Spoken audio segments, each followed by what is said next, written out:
Welcome everyone to One Breath Rising second Sunday series. Today, we are honored to have the esteemed poet, songwriter, vocalist. What else do you do, Cornelius? Teacher, Playwright. professor, Librettist. playwright, Cornelius Eady. Teacher. Yeah, teacher Cornelius Eady with us today to present some of his fabulous work for One Breath Rising. I'm going to read you his bio. Cornelius Eady is the author of several books of poetry, including the critically acclaimed Hardheaded Weather, which was nominated for an NAACP Image Award. Victims of the Latest Dance Craze, winner of the 1985 Lamont Prize from the Academy of American Poets. The Gathering of My Name, which was nominated for the 1992 Pulitzer Prize, and his most recent collection, The War Against the Obvious. With poet Toi Derricote, Eady is co-founder of Cave Canem, a national organization for African American poetry and poets. He is the recipient of an NEA Fellowship in Literature, a John Simon Guggenheim Fellowship in Poetry, a Rockefeller Foundation Fellowship to Bellagio, Italy, and the Prairie Schooner Strousse Award. Eady has been a teacher for over 20 years and is currently the chair of excellence in the English department of the University of Tennessee, Knoxville. His latest recording, Don't Get Dead, will be released in early spring of this year. So I want everyone to please welcome Cornelius Eady. Hi, everybody. Thank you all for showing up, especially on Super Bowl Sunday, eh? So I know the sacrifice you make for that. Appreciate it.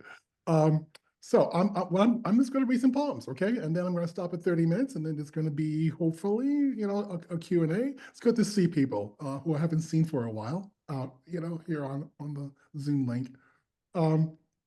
So we've just gone through two really incredibly brutal weeks, going on to 3 weeks with the new president. And I'm just going to read some poems that probably feel like what feels like right now, even though they were written before all of this mishegas began. It's a poem called Overturned.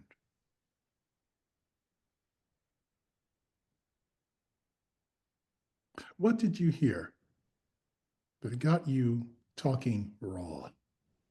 You got that low cloud look, got that heart-nicked stare, like the floor got voted from under your feet, like someone told you a story, maybe the wrong story. Palm trees where there should be pine, and now you doubt everything. Don't you hate doubting everything? There's an unease the body radiates when it can't put a finger on a lie. You got that pickle wince, my friend. You look like you lost the directions to where you from.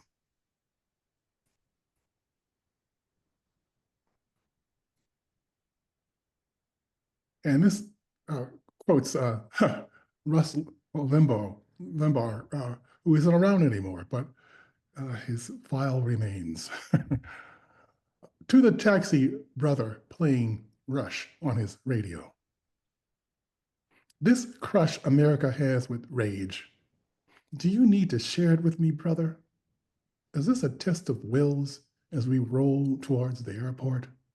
An experiment to see the ways polite can crack? Is it a put on, a tease, the end of your chill pill as we roll through lovely Soho dotted with rich kids? I'm actually headed for work, but what I do for a living is, so you've heard, something this country needs to fix. If I asked you who did this, brother, who broke your heart, you'd stab as if you turned the plot. Maybe it's a sore day and you need me to sing a patriot's rant. I'm sorry, maybe it's a sore day and you need to sing me a patriot's rant. That's the crap your hero is scatting through the speakers. Your tongues coiled, aching to rake my ears with real, daring me to keep the peace.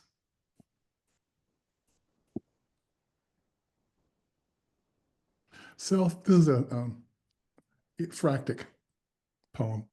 Self-portrait as the professor of astronomy, misogyny, and critical theory at the New Negro Escapist Social and Athletic Club Center for Graduate Studies by Rashid Johnson. Well, said the officer as he hands my ID back, my dreads are clean, but are they too long? My suit, a professor's armor, does he consider it stolen? He won't say, let's see you talk your way out of this. He won't say, I bet your lady is white. He won't say, boy, but we both know his knuckles itch to spell it. It is night, and we are under the stars. I know the one Tubman used to steer herself clear of perhaps this man's great-grandfather. I profess to my students that she never lost a single soul. She would arrive like moonlight and ghost away the field hands. You ain't from around here, he says, but what I hear is, there's nobody around. I know we are parked under the drinking gourd, and suddenly, I'm not new.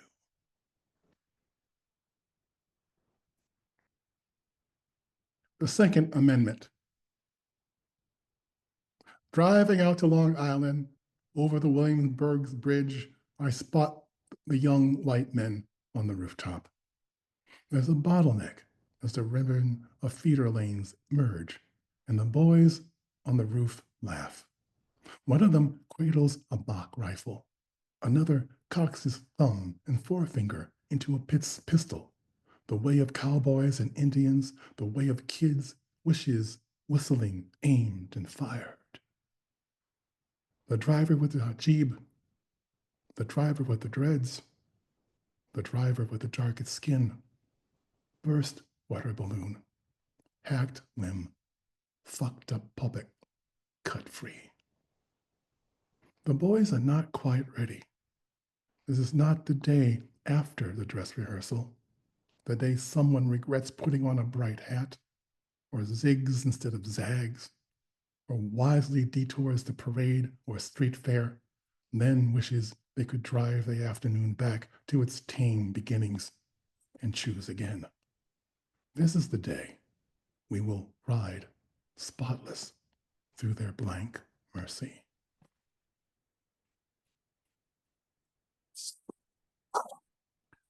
This is a poem that was in the 1619 anthology. It's about a meeting that happened on September 20th, 1830. Black leaders convened in Philadelphia as Reverend Richard Allen's AME Church for the first gathering of what would become known as the Colored Convention Movement, a series of formal meetings of Black Americans dedicated to advancing racial justice. The first convention was called in response to exclusionary laws passed in Ohio the year before. Over the next 6 decades, more than 200 state and national conventions were held, kind of like Cave Canem before Cave Canem. We as people. In Ohio, Black folk can walk free, but you still have the rights of a mule, a chicken, a bloodhound. Ever see a bloodhound cast a vote? Ever see a piglet try to write some law? We as people have to stop waiting while the mobs sweep the Cincinnati streets of Black skins, Black thought, Black laughter, Black prayers, Black homes, Black children, Black song, packing your bags with bruises, skinning your breath with knuckles, the tar dipped, lit, and torch tossed on the front porch of your consideration. Some of us took that hint and flew. exit, exile, exodus. Others wonder why Jesus let the cops chase their fancy unpunished. But we, as people, have to stop asking a flood to stop being a flood, expecting a hurricane to grow some manners. We've come to Philly to find out what happens when we stop running and we start talking among ourselves. What better selves do we knit? When you open the door to a shelter after a bad storm has passed, ain't that air sweet? Even if the town is in splinters, aren't you glad the storm tried its level best, but couldn't stop your heart?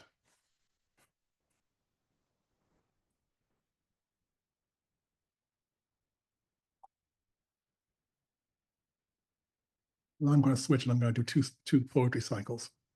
The first one is based on on Phyllis Wheatley. It's called Mercy, and the Mercy poems actually are it's going to be released in April, I believe, as a film that was filmed in Montreal over the summer with a dance troupe up in Montreal. It's an interpretation of the poems in the cycle. So hopefully it gets down to the States at some point and you get to see it. But the Mercy Cycle is really about Phyllis Wheatley. I'm sure you know who Phyllis Wheatley is. I'm going to go into great detail about Phyllis, but this particular take on Phyllis is me trying to imagine what it must have felt like for her to lose her own identity, her own language, her own name, and have to replace it with the language of her captors, what that must have felt like. And it starts with with what really started the whole cycle. Was that years ago, I had a conversation with an African-American scholar in Washington State, and I was having coffee with her before I did my reading, and we started talking about Wheatley. And the scholar said, basically, one of the things about Wheatley's only book, excuse me, is that even though people think that the only poem where she actually confronts her captors is the being brought to America, from Africa to America, those eight incredible lines that she put down, but actually sprinkled through the book are all sorts of memories about her what she remembers about being in Africa. And this is totally logical because, of course, she was captured when she was 8 years old, 7 or 8 years old, and brought over to the colonies where she was sold to the Wheatley family. But as we all know about 7 or 8-year-olds, you know your name, you know your parents' name, you know the village that you live in, you know your neighbors, you know all sorts of stuff. And when she gets to America, she has to suppress all of that or forget all of that. And the cycles me trying to imagine what that must have felt like. So the first poem starts with a piece of a poem that Wheatley actually writes about remembering her parents. Is written to her mother because, of course, when you're captured as a slave and you go through the door of no return, it really is the door of no return. You never come back, and your parents or your family or your village or wherever never gets to know what happened to you. So I wrote the poem to Phyllis's mother. To Phyllis Wheatley's mother. I, young in life by seeming cruel fate, was snatched from Afric's fancied happy seat. What pangs excruciating must molest? What sorrows labor in my parents' breasts? Phyllis Wheatley. They say your daughter is a rare orchid. She lives in a fancy house on a high street. They named her after the ship which bore her wild, they claim, across the waves. They say your daughter is a cuckoo's egg. She walks the street in English garb. She did not fill the shark's belly. She does not sweep, hoe, or braid. She stood just once upon the block. Your daughter is as exotic as white pepper. She reads, she travels, and when she dreams, a clean head kisses a starched pillow. She can cradle the owner's spell book between her dark hands. She has learned to sing in robber's tongue. Your daughter's quill makes patriots blink. Her black skin spooled parchment. Poem, bill of sale. God has given her a kingdom you can hardly pronounce. Sometimes, in her famous book, a line will slip, and she is returned unrefined before Mrs. Wheatley scooped the sickly child, fed her broth, and bound books. Alas, my dusky mother, she writes, if only she knew the first note of mercy is pain.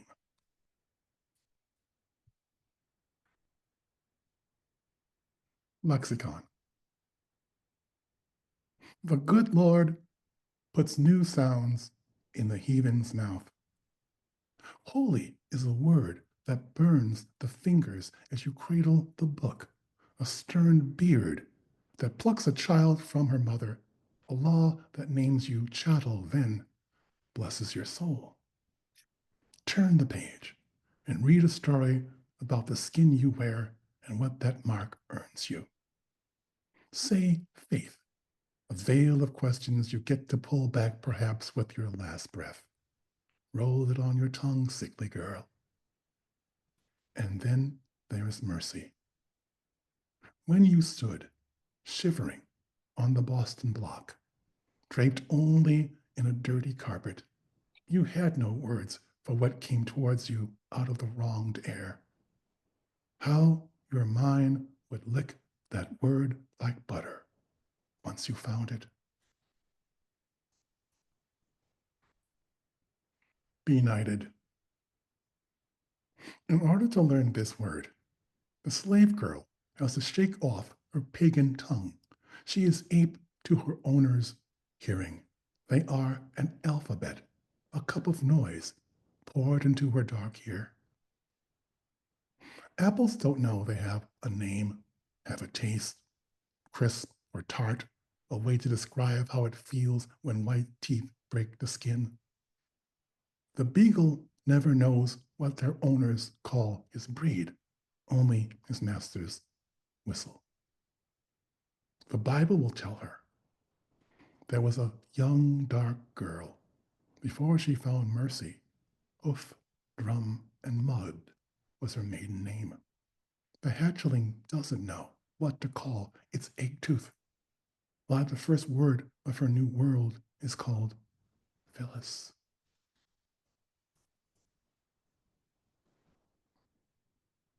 Translation.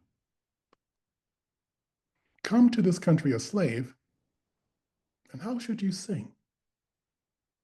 June Jordan.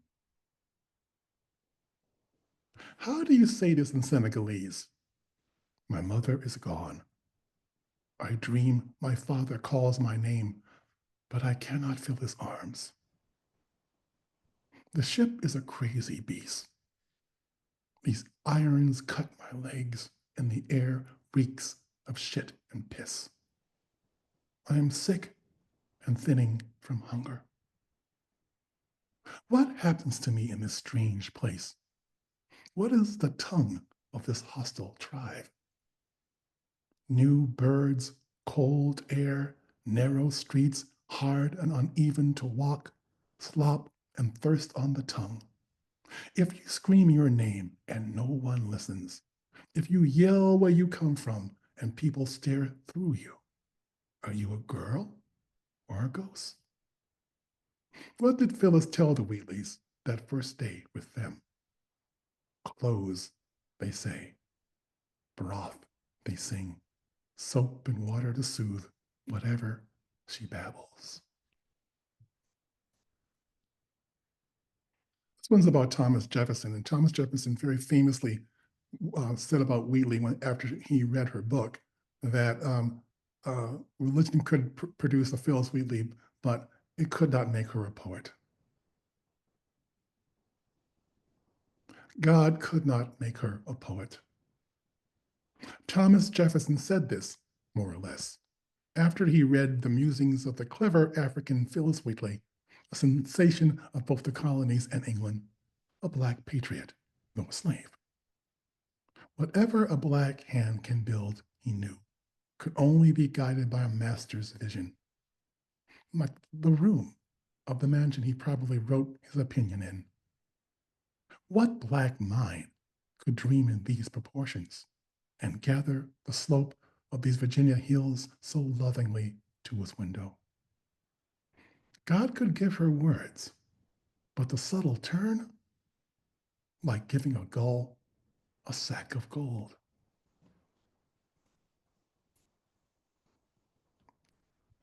Diabolic. Their color is a diabolic dye, Phyllis Wheatley. What they say they are and what they actually do is what Phyllis overhears. It's like she isn't there. It's like she's a ghost at arm's length, hearing the living curse out the dead, which she's been led to believe no decent person does in a church.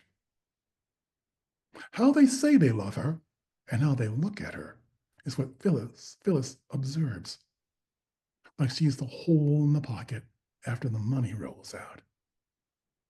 God loves everybody, even the sinner, they say.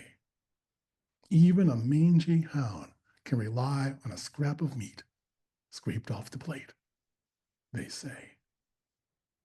What they testify and what they whisper in earshot is as dark as her skin, whistled from opposite sides of a mouth. Is she the Bible's fine print?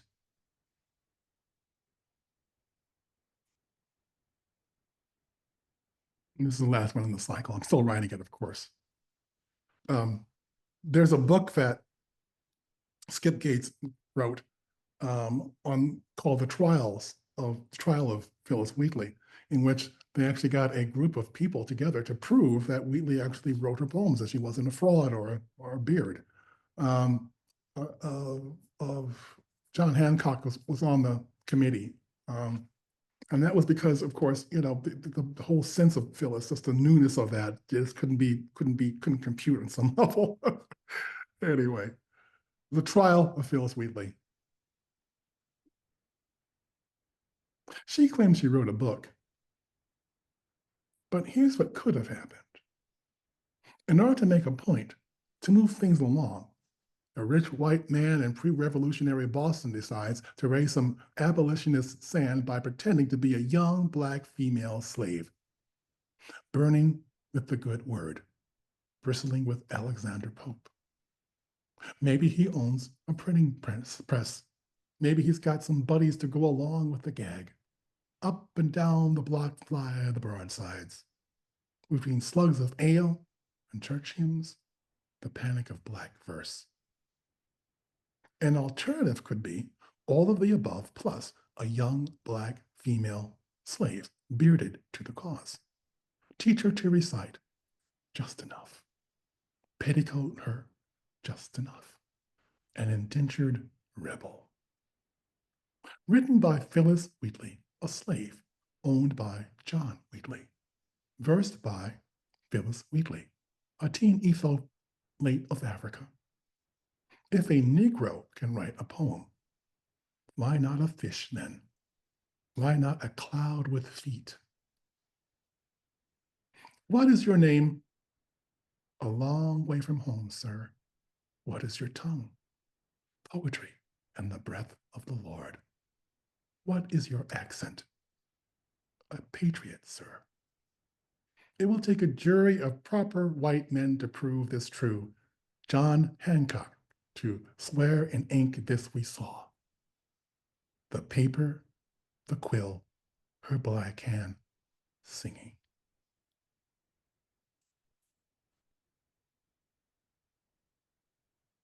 And the second cycle is shorter, but and I'm still working on that too.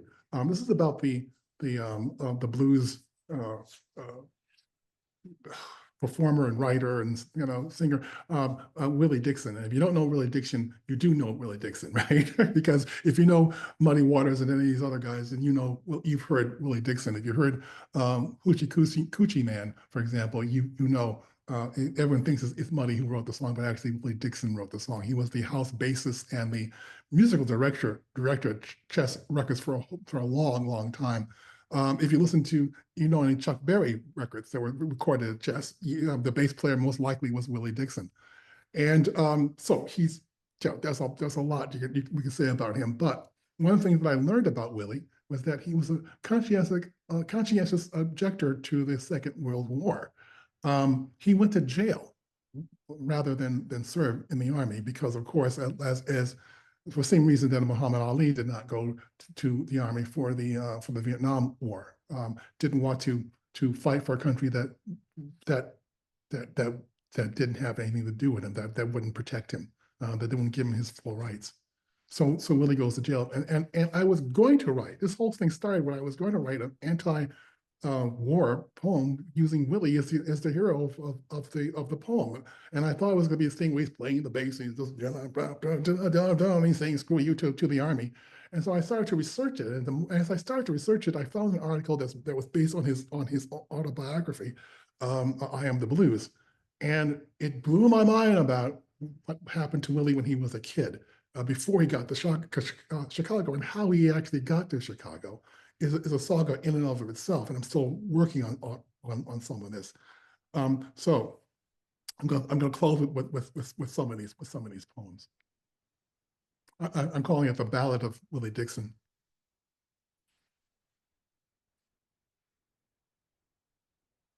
Willie Dixon is 12 years old when he's raped by a white female guard at a prison farm. This is in Mississippi. And for a while, he believes this is why you must be afraid of women. They will point a finger at you, the catch of the day. This is the South of the 1920s.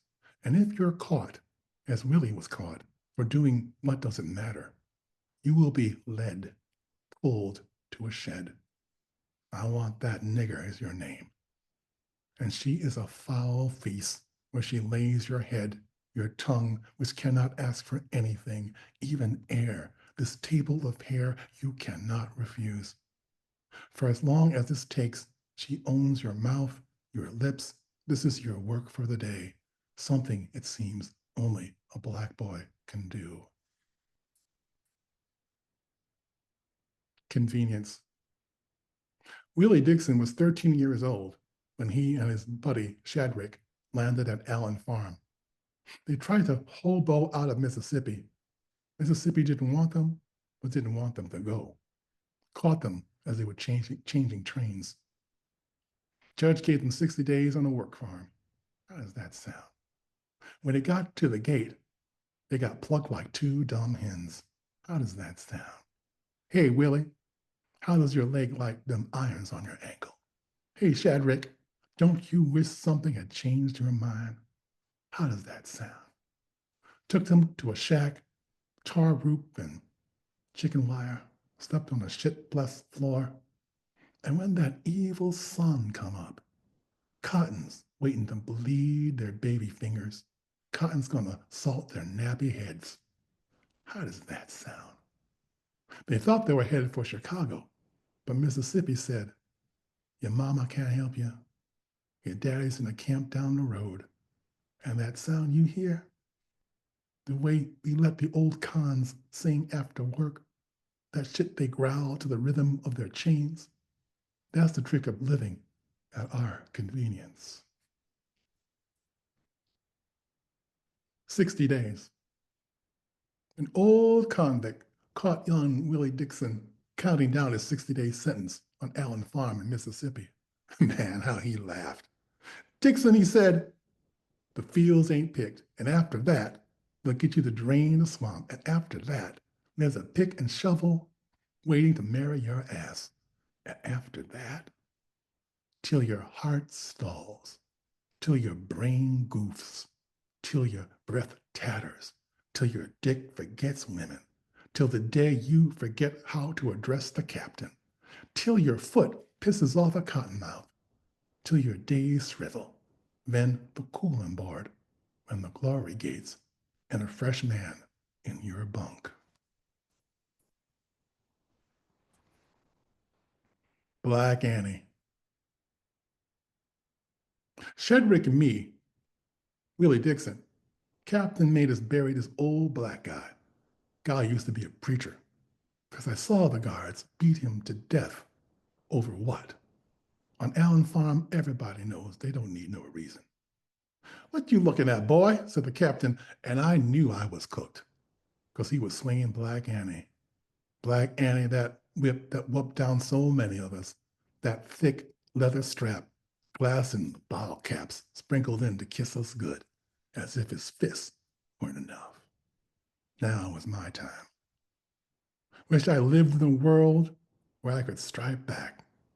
Wished I lived in a state where a man like that can't be a man like that. Captain thought I'd seen too much. Our captain did a quick inventory, saw that me and Annie hadn't been properly introduced yet. Or maybe he was just in the mood. Ain't like lightning got to explain itself to a tree. The scar across my cheek, that was for my eyes, watching that poor man as he Jesus and Mama cried his last, a rabbit being shook in a coyote's jaw. That was my apology to the captain.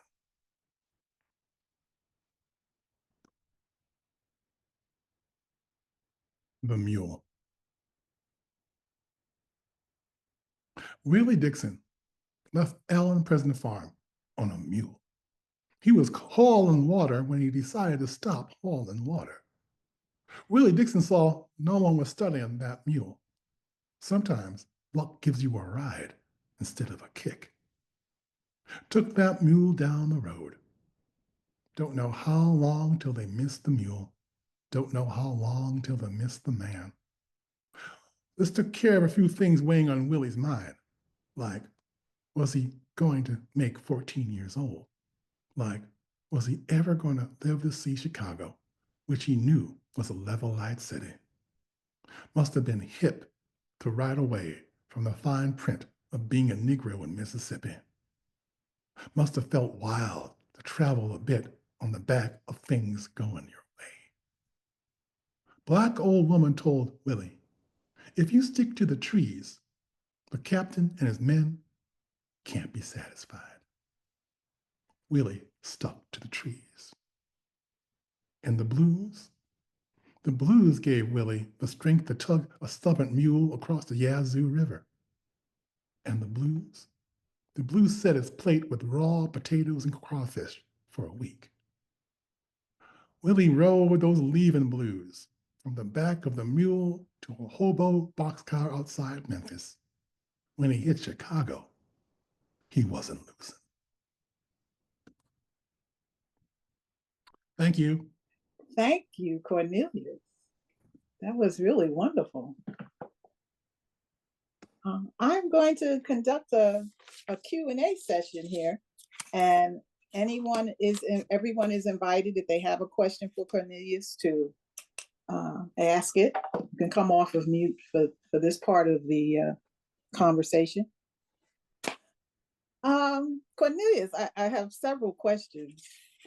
The first question I have is the mercy cycle, the whole cycle. Is it formatting itself into 2 books, or is it one book with 2 parts? I have no idea yet. Okay. No idea. This is writing it the way it writes itself. I don't know yet. Okay. Yeah. Is it coming out in any particular form, or is it all free verse, or? It's free verse, and that will be whatever the next book's going to be. That will be the next book coming out. Okay. Yeah. Interesting. I did not know the story of Willie Dixon. Neither did I, EJ. I mean, that was stunned. I haven't even gotten to the part where he goes into jail, right? I mean, he's a mess in jail too, right? Right. How he gets out of jail is really interesting too. So like, yeah, I haven't even touched that stuff yet. This is just him being a kid in Mississippi. Right. I was like, oh, I never heard of him. Yeah. But then there's a lot of our history that doesn't get told. Or, Yeah, I mean, Willie is, I mean, like I said, he's one of those, oh yeah, guys, right? I mean, right. right. You don't think it's on the top of your mind, but when you finally hear why he's been in it, you go, oh yeah, that's him. Oh yeah, oh yeah, that's Willie Dixon, right? I mean, that's what it is. Willie wasn't a great vocalist. It was also part of the reason why he didn't get, everyone who did his songs was a vocalist than him, but he was a fantastic musician and an arranger and kind of producer in itself, in and of itself. So you've heard Willie Dixon, Willie, even if you haven't really known Willie Dixon, right? He's in the mix. So right. Yeah, like I said, he's one of those guys. Oh yeah, that's him, right? Oh, I didn't know that, right? It's that kind of thing. The Phyllis Wheatley cycle is very interesting. I knew she came when she was a adolescent,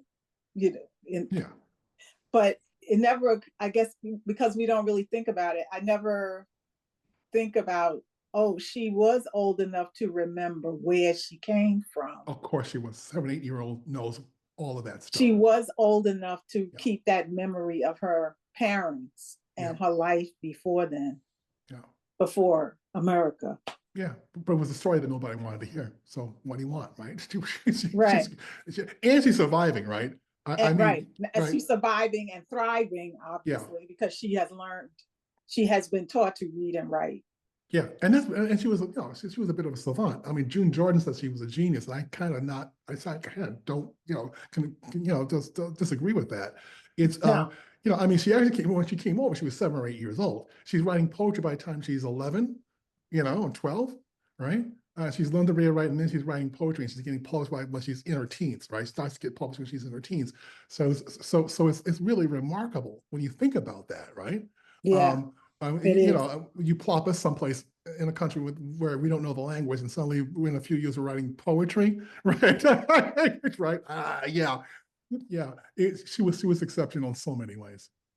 Yeah, it's interesting. It's very very interesting when you start really delving into these ancestors' lives, and why it's so you learn why it's so important that everybody tell their own story.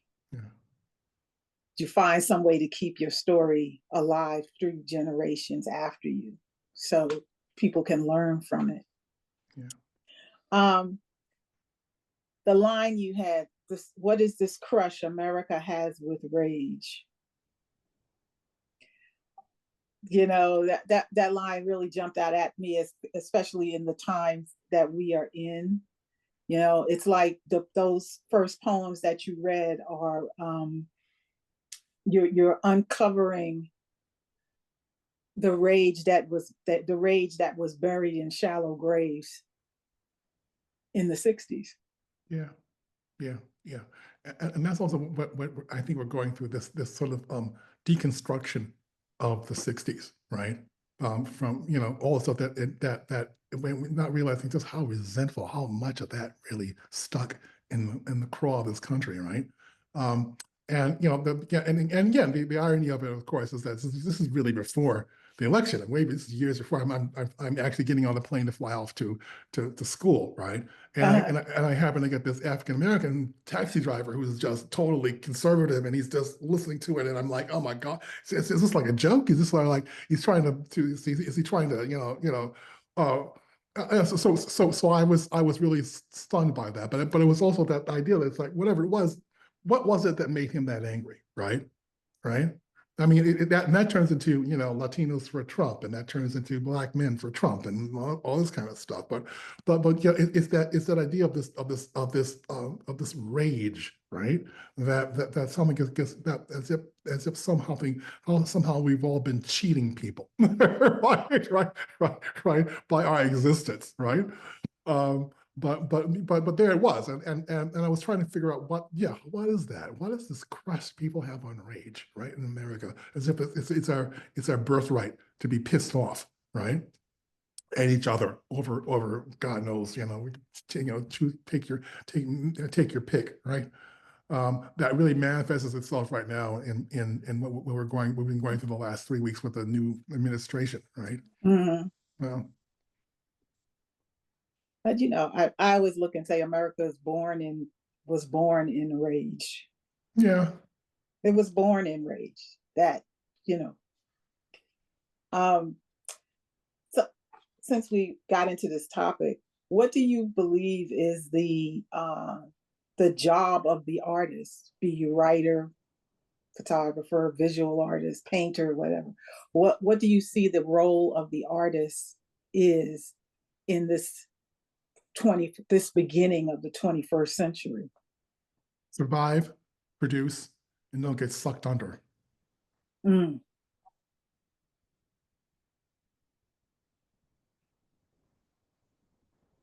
And how do we, aside from doing what my grandmother always said you had to do, you get up in the morning, you put one foot in front of the other and keep walking type thing. Yeah. You just get up, keep walking. Oh, yes, I can make it from point A to point B. Yeah. You just keep doing it because that's what they did. And they didn't have all of these things. But the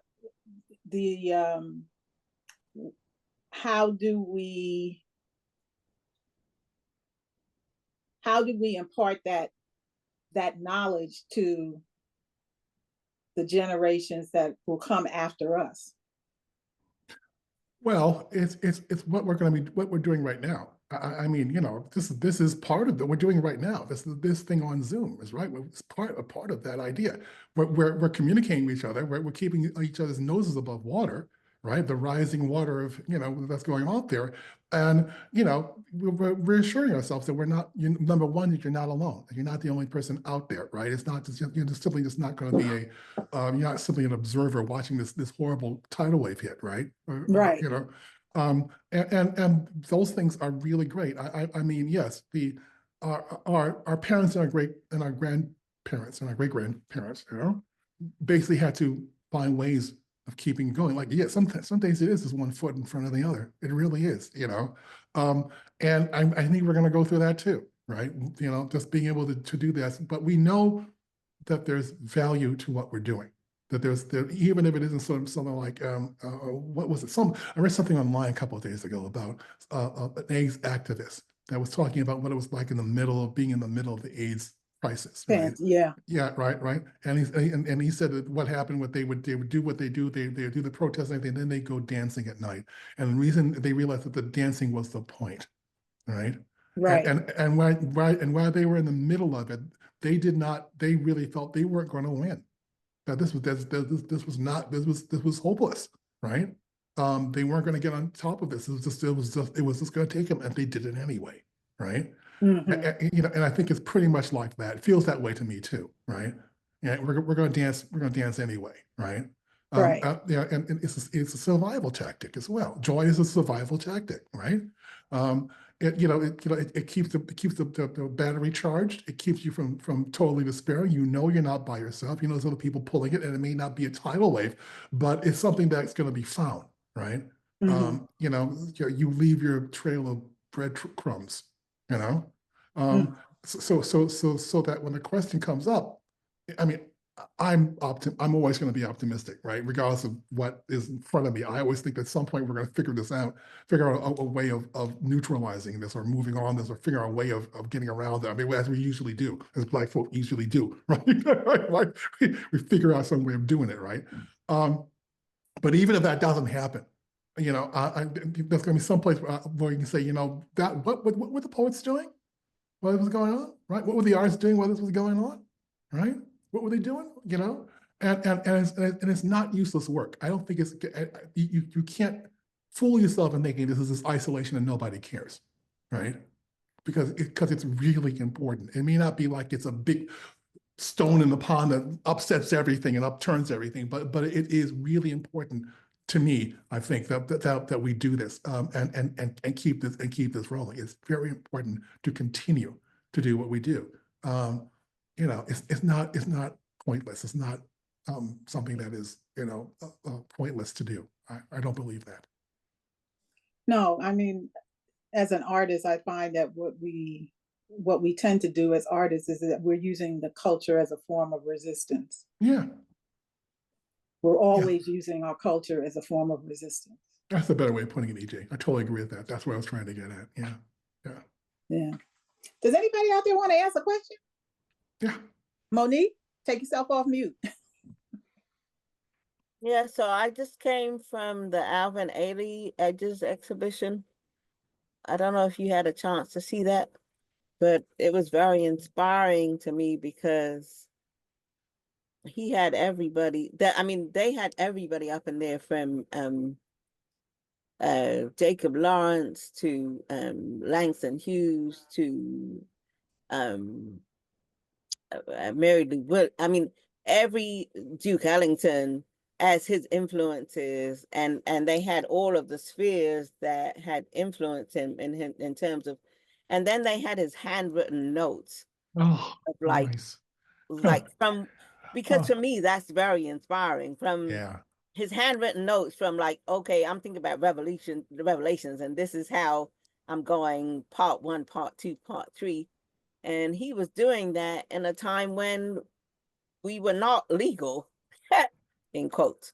You know what I'm saying? So to me, that is a revelation. But also what I understood from him was that he was an internationalist before, he was dealing with Brazilian candomblé. He was dealing with, he traveled all over the world, and he was dealing with, all of these aspects of the arts, and he wanted to do all of them, but he settled on dance as the foremost expression.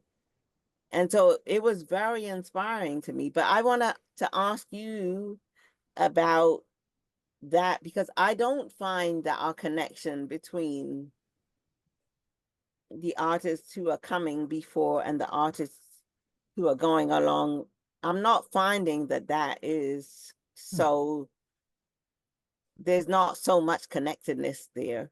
As a matter of fact, I think we need to look at like how we deal with, Africans in America and Africans in the Caribbean and Africans in Africa, and how we deal with all of that, because there's some real stuff that goes on there that people be doing, and it's very annoying, very, very annoying. I think we need to, like, I'm not from here, but I know everything that I have learned about revolution has to do with what I learned from here. But people are not very opening. I've been here for 32 years. People are not very welcoming. And I just think that, we need to think about like how we do our revolution, and, how that works. And anyway, Alvin was very inspiring to me because he wasn't like that. He wasn't trying to shut people out because they wasn't here, and they didn't go to this place and they didn't go to that place and they didn't know who, like, he wasn't trying to do that. But there are people who do that all the while, and I think they need to try to reckon with themselves some kind of way. I agree with you. I also think that perhaps not knowing what's going to happen, right? But I think in some ways the culture is going to accelerate that. Let's put it that way, because you're going to find out that if you're thinking in this little bubble here, that bubble's going to go real fast, right? And you're going to have to cooperate. You have to figure out ways of interacting with other people for survival's sake, nothing else, right? And I'm also very strong in the idea that it's a community to me, right? It's always been, I've always had the sense that it's a community that you deal with, not with that you have to have people in that, and you have to broaden that circle once you start the circle, right? That's the only way we're going to get it going. And believe me, I just, again, not knowing what's about to happen, I have this feeling that the circumstances are going to start forcing us to really, people who aren't doing that, they're going to have to do it, right? Because they're going to have to start dealing with the fact that you can't do it all by yourself, and you're not going to be, and this little, and if you think there's any safety here, there's no safety, right? You're going to have to figure out ways of just combining your strengths to figure out ways of pushing back. Again, I don't know if that's the way it's going to roll for real, but that's the hunch I've got. I want to, I love that. I want to ask you, is there any difference for you either in the process between the song lyric and the poetic line? Only in the way that they're delivered. Okay. You know, I'm glad people like to ask that question, right? I always tell them that poetry and lyrics are cousins, but they're not the same. They're in the same family, but they don't do the same job. They're not meant to do the same job. They're not meant, at least in my mind, they're not meant to, I don't bring song lyrics to a reading unless I'm bringing my group and I'm singing, right? Because that's what they're meant for. They're not meant to be recited cold. Though there's great lyricists out there that don't need music, that could just stand on their own, right? And you could read it at a reading, right? But for me, the intention is the thing, and it depends on who it is. I mean, the stuff that I've been really, really lucky with the music, right? That I actually have had audiences for it, and I've actually played at places for it. I actually have a record, company that, it's remarkable because you realize, number one, I'm too old to be really doing this. Number one. No, you're not. Well, I mean, in a marketplace kind of way, right? And we don't care about the marketplace. Yeah, well, no, that's what you're I mean. not. The market, I'm just, this is like, what? I'm the wrong everything, right? Right. And yet I found a record company that really likes the stuff, but it's not commercial, right? It isn't what's going on. It isn't what's on the charts. It isn't what's playing on radio. It isn't what's. I just happen to be lucked into a situation where that person, a couple people, just liked the stuff enough that they really wanted to support it, right? And I know that, right? And I think that's really one of the great things about that. But and I do, and I'm a songwriter, right? But I'm not a commercial songwriter, and it's one of those things that when you start changing the lyrics for commercial songwriting is totally different than what I'm doing, which is kind of quasi poetry kind of thing, right? One of my musicians, Conchetta Abate, who is the violinist on most of the stuff that I've done, and is a fantastic singer. She often would come to me and say, so many words in that line. So many words to sing, so, but it's like where basically you could do it in 5 words. That's commercial writing. You don't do it and you don't do a line with 10 syllables. You do a line with 3 syllables or 4, right? And you give space for the singer, right? So I really pack the line, right? I have been trying to be thinner in the line over the years, but I'm never going to be able to do it because the way my brain works, that's the way my brain's going to run. It's going to go through image. It's going to go through, certain kind of music in that line. But that's the sort of songwriter I am, as opposed to a commercial songwriter, as opposed to to a Paul Simon or and certainly not to any of the rappers that are and hip hop artists that are out there. They're doing a totally different thing than what I'm doing. So yeah, I have this little pocket that I'm allowed to operate, and I'm really grateful for that pocket, right? But I don't fool myself in thinking that I'm really a commercial songwriter in that sense, right? I'm very lucky that I consider it an extension of what I do as a poet. Okay. Yeah, well, I mean, one of the things that I have been enjoying is just reading the lyrics from the songs, and it made me remember when I was a teenager. I kept a book of just lines from songs, and the power of that. Those were the things that I remember. Those were the things that we were singing down the street or repeating. Yeah. And so I was thinking of the power of the lyric. And that's where I started. I wasn't even thinking poetry, just following the music and the lyric. I don't know if there's anything else I want to add to that. Maybe something else will come to mind, but I was curious about your process, your creation process, and you know, it makes sense that yes, they are cousins. You know? Yeah, I mean that's my definition of it. Other people have their own definitions, but sorry, go ahead. What would Willie Dixon's lyric be? What was Willie his Dixon? song Well, if he wrote a song? no. Strangely enough, Willie's considered the poet. His nickname is the poet, right? Oh, okay. Yeah, right. Because that's what it was. You know, and I agree with it. Willie also has this other thing about African American imagery in it. You know, Johnny Conqueroo, you know, black, you know, all this stuff, right?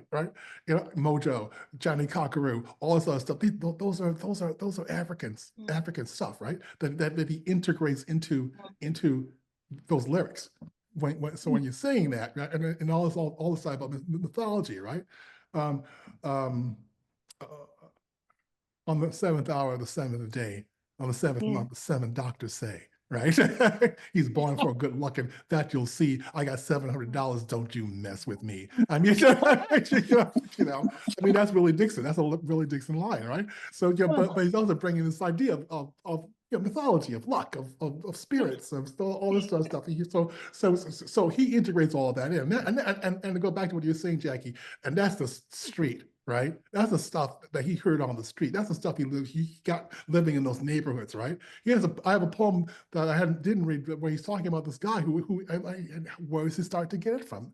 And you start to see how he's getting that. Right. He gets some of the lyrics and the rhythm of it on the prison farm, during the prison farm. That line where he's saying, when the guy's telling Willie, you know, these old cons singing to the rhythm of the chains. Right? Willie was actually saying in his autobiography that that's how he learned that, right? He heard those old cons singing a cappella to the rhythms of the chains, right? And he started to get the idea of his idea of what blues was going to be from that. And he also gets, he gets stuff from the neighborhood, right? He's hanging around with roots people. He's talking about this guy. This is one guy he hangs around with, you know, who during the day is just like a, you know, menial laborer, right? But when he gets home, he's Johnny Conqueroo, man. right? He strips that disguise and becomes that guy, right? And really was clearly paying attention to all that stuff, right? So he integrates all that stuff, all that magic, all that mythology, right? You know, all that culture into what becomes known as American blues, right? Yeah.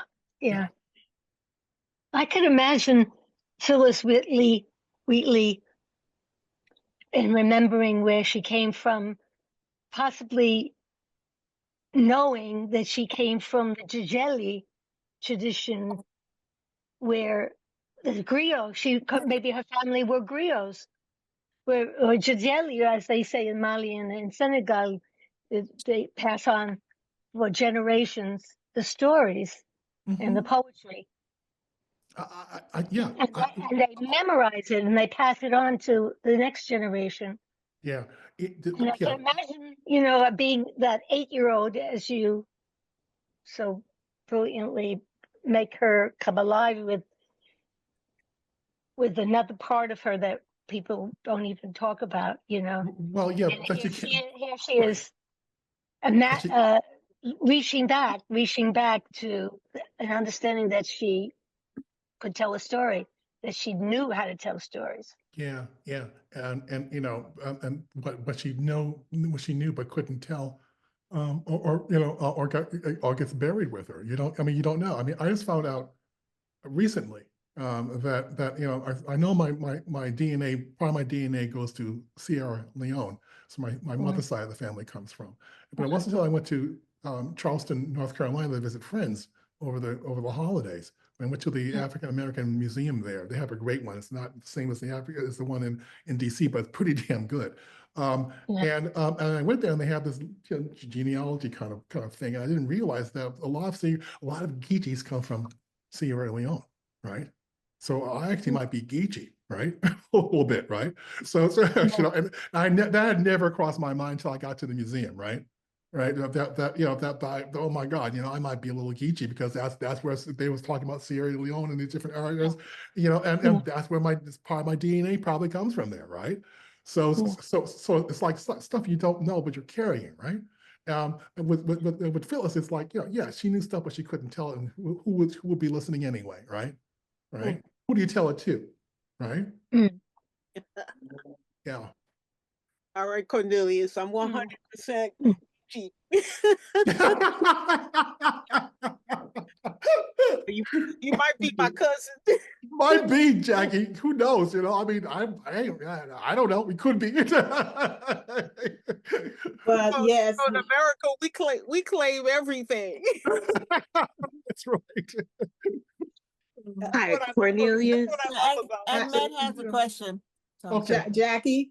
Jacqueline, yes. Jacqueline. Cornelius. Hey, Cornelius, Jackie, how are you Good doing? to see you. You too. You too. It's like you and I have had this conversation. It feels like every 10 years, but we keep coming back to it. We should have a thorough one-on-one to really delve into this, but it's like, what have you learned now about yourself and the realm of your creativity from exploring your musical side? And how has that impacted everything else that you do? I won't even say your poetry, but what has it given you permission to do?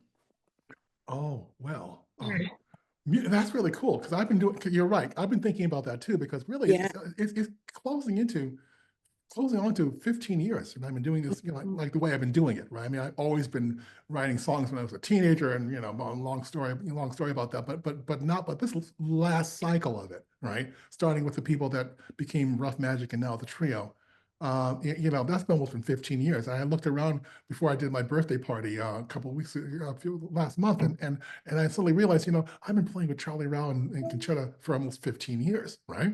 I mean, they're they're going in the middle age, and I'm going into old age. It's been a minute, right? It's been a minute. Yeah. It's been a minute. And it's like, first of all, it's been the adventure, right? I got to have one last big adventure, right? That I wasn't expecting to have, right? And I really like that. I really like the adventure, right? I really like the idea of it. Most of the time it's fun, right? To do it. And that's also part of it too. There's a whole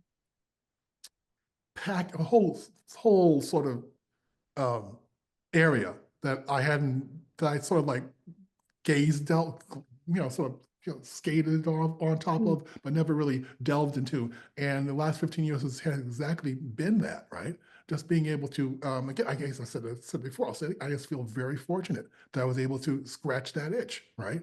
And thank God it happened, because it would have been a much less richer experience if I didn't had that time with those musicians, right?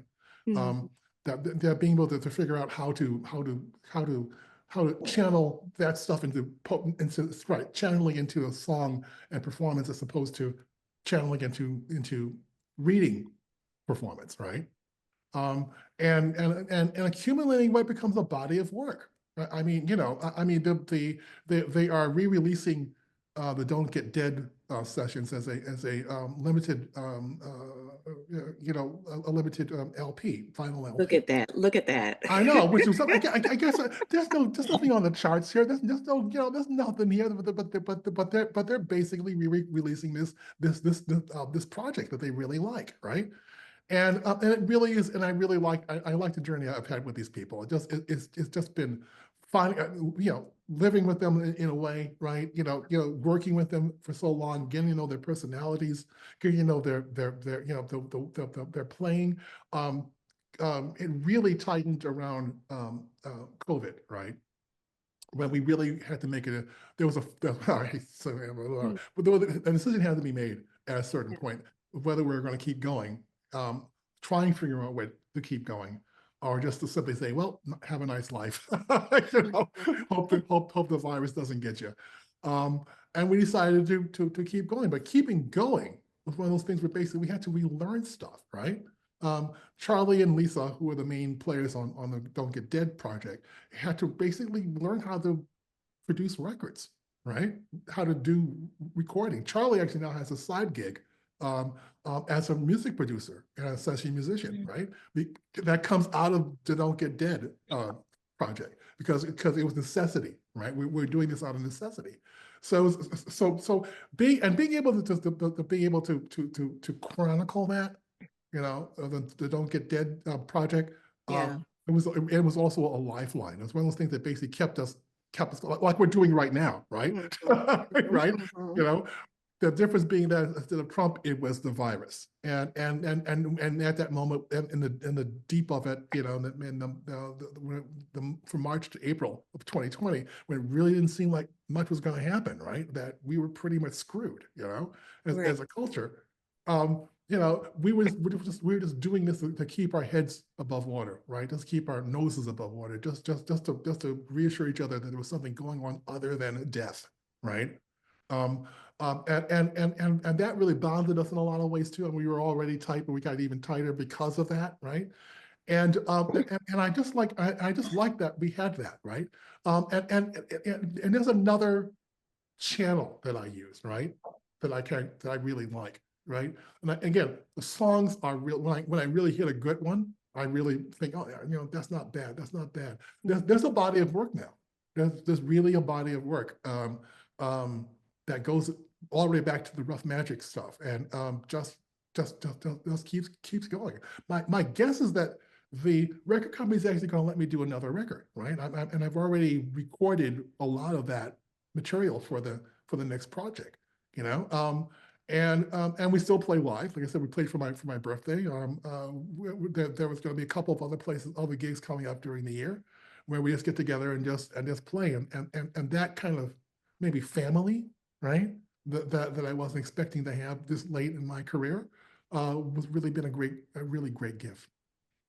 Is there any advice that you can give to a debut artist who is 67 years old? Because like my first single like hit everything, and I'm just trying to deal with what that means, and you know, should my face be visible? Right now it's not. I'm using a pseudonym. And yes.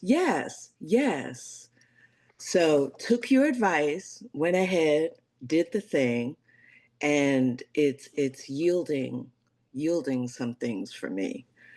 So what would you say? What advice? Well, I see a number of things, Jackie. I really, number one, congratulations, right? Now, right, really, that's a victory in and of itself, right? Right? When Juniper Records reached out to me and actually said they wanted to do something with me, and they also they gave me a contract. You know, people would tease me, be like, "Oh yeah, you got me." I said, "No. The contract was the victory, right?" Yeah. Right. The contract was the victory, right? It was sort of like, other than posting it yourself, was we were doing it through most of the pandemic. We actually had somebody outside of my circuit by just saying, you know what, we like this, we want to promote this, right? Just as something like you, as we're doing right now.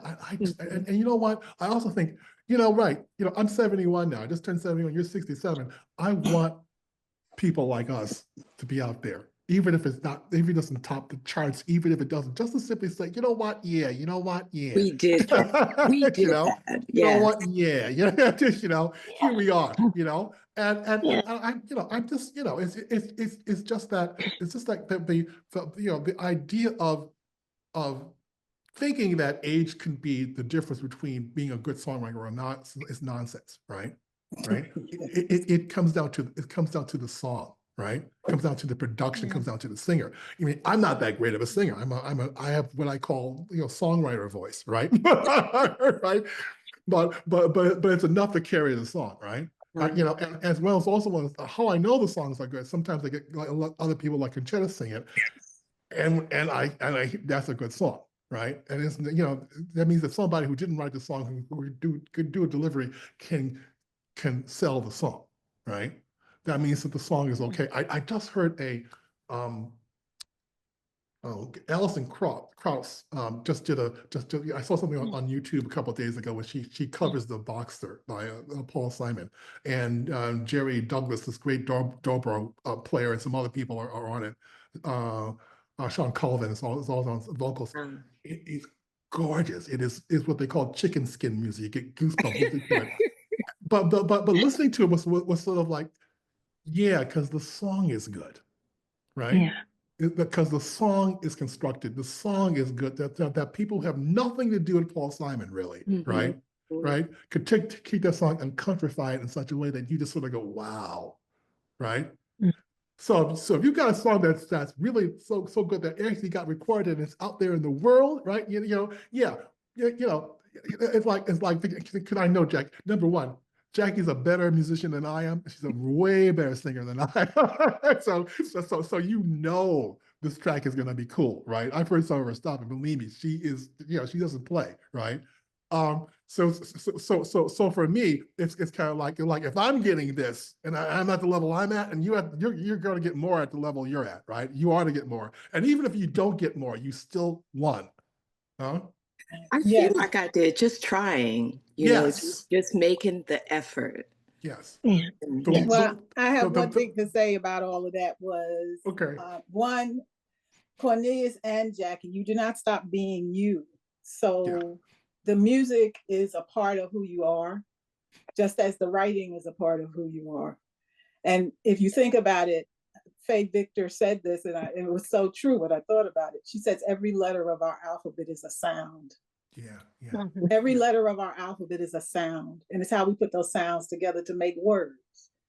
And whether you have a good singing voice or you don't, your sound is just as important in the universe as anybody else's. Yeah. And Jackie, I don't understand why you don't have your face on. Yeah. You do not know. It was explained to me 10 years ago when I put out my first CD, to put myself on that cover. Yeah. Because you don't know where your music, where your art is going to go. I've had people take my art back to South America. Oh my. Okay. You don't know where your sound is going to go. You don't know, and they need to know who you are. They sure do. Yes. So you need to put your face right up on it. That's right. That's exactly right. I'm with you, AG. I'm totally with you. Point taken. Yeah, well, good. I hope you take it. Yeah. The other thing I want to say is that the biggest enemy is you. Yes, that's true. The only thing that's going to trip you up is going to be you. And I don't mean that as sort of like you're going to go, I shouldn't see my face. I don't know I should do this. It's like that's you. That's not them. That's you. Don't let them do it. Right. It's one of those things of like, and also to add on to what EJ was saying, that's why I was saying, I was half joking. It's like I want people like us our age to be out there because you encourage other people to do that. If they see you, they see you out there and doing it, and they think, oh, that's really good. And believe it or not, the young people are looking at us. When I, about 10 years ago, when I was starting to do open mics and things like that, and I would go, and there would be all these young people, and I'd be sitting there because I was in my 50s then, and I'd go, they ain't gonna want to hear what I have to say. And they proved me wrong every single time. Yeah, absolutely. Yeah. Every single time they proved me wrong. Yeah. So on that note, Ahmed, you had your hand up for a minute. So speak. I just I wanted to chime in on the age thing, because this week I was asked to do an interview for Marshall Allen, who is 100 years old and who is doing his first recording outside of the Sun Ra Orchestra at 100 years old. Oh my God. Yeah. And so, my God. And he's getting an NEA Jazz Masters Award in April. So there's always hope. Yeah, that's right. Always hope. That's right. But I wanted to highlight this line I heard you read, Cornelius. She learned to sing in robber's tongue. I thought that that was a very striking way to describe Phyllis Wheatley. She learned to sing in Robert's tongue. And one of the things I wanted to ask of you is that do you subscribe to the idea that culture is a weapon, number one?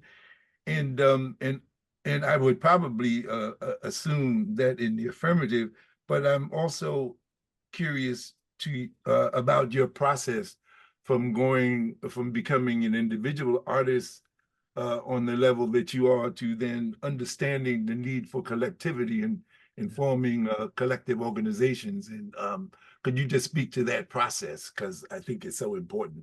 Yeah. I just started. I mean, that was my upbringing. Tell you the truth, I'm from upstate New York. I'm from Rochester, a really small flyover town. The only thing people know about it, if they think about it at all, is either Eastman School of Music or Eastman Kodak, right? Films, and I had a small group started out with a small group, small community where everyone sort of when I went to college, I had a mentor. I was studying at Empire State College, and my mentor was from India. Her name was Srila Ray. She only published one book while she was alive. She died when she was 50.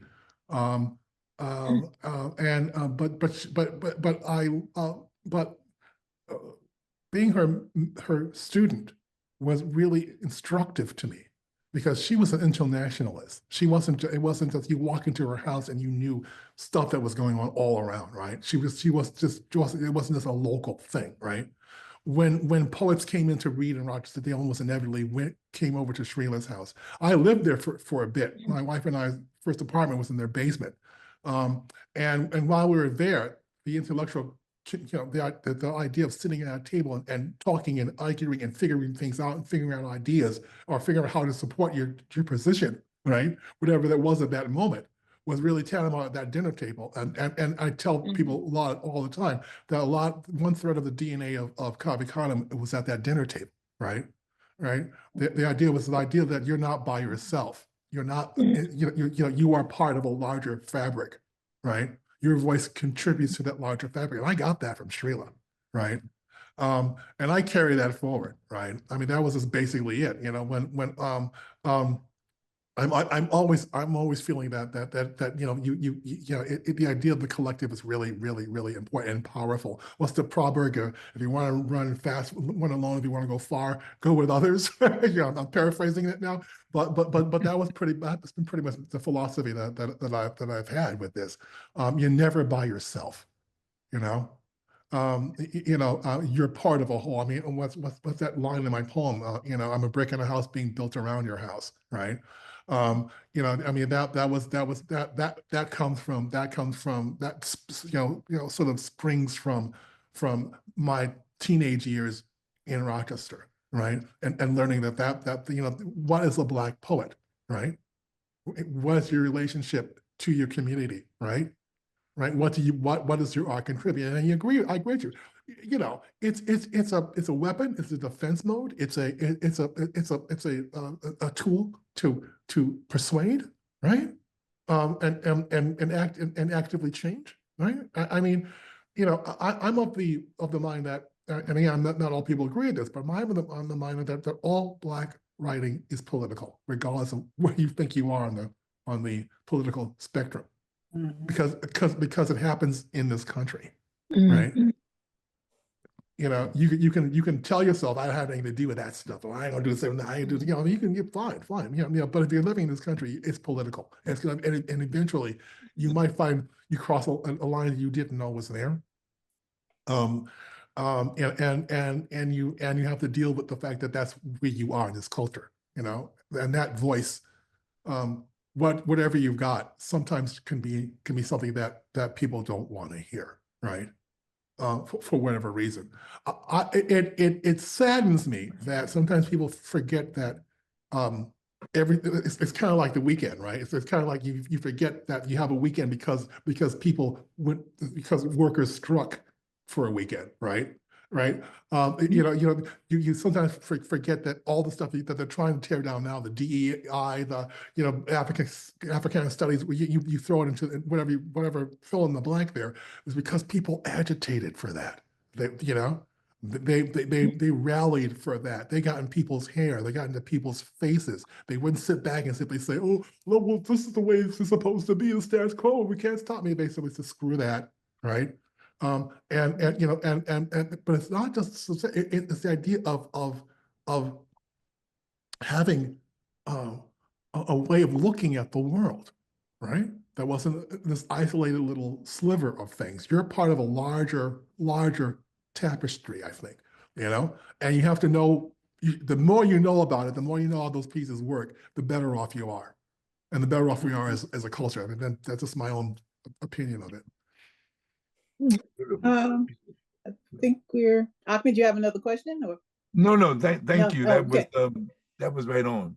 Well, Cornelius, we will have to stop, but this is a really good conversation, and I like this conversation. I enjoyed it. I enjoyed it. Thank you all for showing up. I really appreciate it. It was fun, and it's also good to catch up with people. It really was, you know. It's good to see you, Kate. I wanted to say hello to you before we drop. I see you there. Hey, Kate. Hey, Maria. Hey. Hi. All of y'all that joined us on this Super Bowl Sunday. I never know when it's Super Bowl Sunday because I don't really follow it. I know. It didn't occur to me till like yesterday, to tell you the truth. Like, honest to God, Super Bowl. It's all that already? Right. And somebody said, "Oh, you know it's gonna be on Super Bowl. It's gonna be Super Bowl Sunday, don't you know?" I'm like, "Oh, what?" Right. Yeah, it's that kind of thing, you know. Yeah, that kind of thing. Anyway, people, I want to thank everybody for tuning in today. I want to thank Cornelius for his wonderful words, his words of wisdom, and we're looking forward to his new recording coming out later this year. And I want to thank our sponsors, which was the Brooklyn Arts Council, Poets and Writers, Park Slope Civic Council, the 440 Gallery, the Garner Glazer Foundation, our individual donors, and you, our audience, for making this programming possible. I would like to invite all of you to join us next month. We have Lauren K. Allain, who, for those of you who don't know, she is the director of the Furious Flower Poetry Center. And she's gonna bless us next month on the same day, actually, Sunday, March 9th, at the same time, 4:40 p.m. So please join us. And for those of you who are in New York City in April, myself, E.J. Antonio, and some friends of mine, J.D. Perrin, Michael T.A. Thompson, Michael Wimberly, and a couple of other of my favorite musicians to work with, we're going to do a live performance at the Soapbox Gallery on April 13th. Cool. And it will be live streamed. So if you can't make it into the city, you can catch us on the live stream. And I want to thank everybody for coming out. And I want to introduce, there are other board members for One Breath Rising here, Abby London, Joy Rosenthal, Abby. Hi, thank you so much. And Jackie Johnson, Monique, and Ahmed. So please, everybody come back and join us next month and the month after, and the month after that. We have really some really wonderful programming coming for the rest of this year. So please join us. And again, I want to thank everyone for coming out and joining us this afternoon. And thank you, Cornelius, for doing this from Tennessee. Oh, thank you for inviting me. Great to see everybody. Take care. Everybody have a wonderful rest of your day and enjoy your Super Bowl halftime show if you don't watch the game, if you want to watch the show or the commercials. In the house. Come on. That's right. That's right. All right. Bye-bye, everybody. Bye, everyone. Bye. Bye-bye.